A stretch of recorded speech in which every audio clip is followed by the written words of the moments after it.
সুদীপা আর তার সহপাঠীরা মেডিকেল ক্লাসে মৃতদেহ কাটার প্র্যাকটিক্যাল করতে ব্যস্ত। অন্যদিকে কুন্তলা চুপি চুপি রিতমের কাছে গিয়ে সুদীপার নামে নানাভাবে কুৎসা রটাতে শুরু করে। ক্লাস শেষ হলে সুদীপা বাইরে বেরোতে গিয়ে রিতমকে দেখে বলে, স্যার, সেদিনের জন্য থ্যাংক ইউ। রিতম একটু হাসি দিয়ে বলে, তুমি কি আজ বিকেলে কলেজের পাশের ক্যাফেটাতে দেখা করতে পারবে? সুদীপা অবাক হয়ে জিজ্ঞেস করে, গুরুত্বপূর্ণ কিছু? রিতম শান্ত গলায় বলে, হ্যাঁ, তোমাকে নিয়েই। সুদীপা একটু ভেবে বলে, ঠিক আছে, আমি আসব।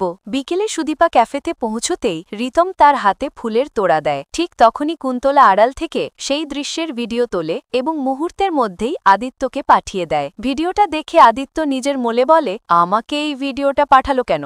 মানে কি এটাই তার আসল উদ্দেশ্য?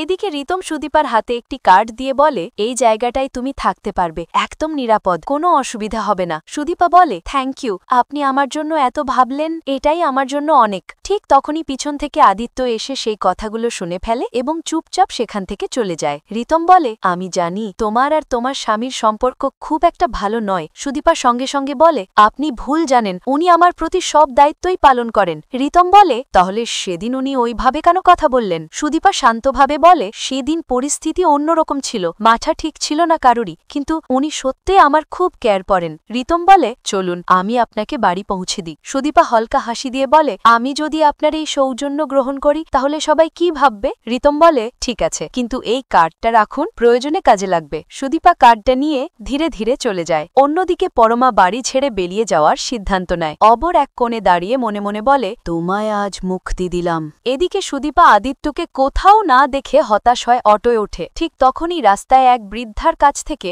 দুজন গুন্ডার টাকার ব্যাগ ছিনিয়ে নিয়ে পালিয়ে যায়। আদিত্য সামনে গিয়ে তাদের থামিয়ে ব্যাগটা ফেরত চাইলে তারা উল্টো ওর ওপর হামলা করে বসে, কিন্তু আদিত্য তাদের দুজনকেই ধরে বেধড়ক মারধর করতে থাকে।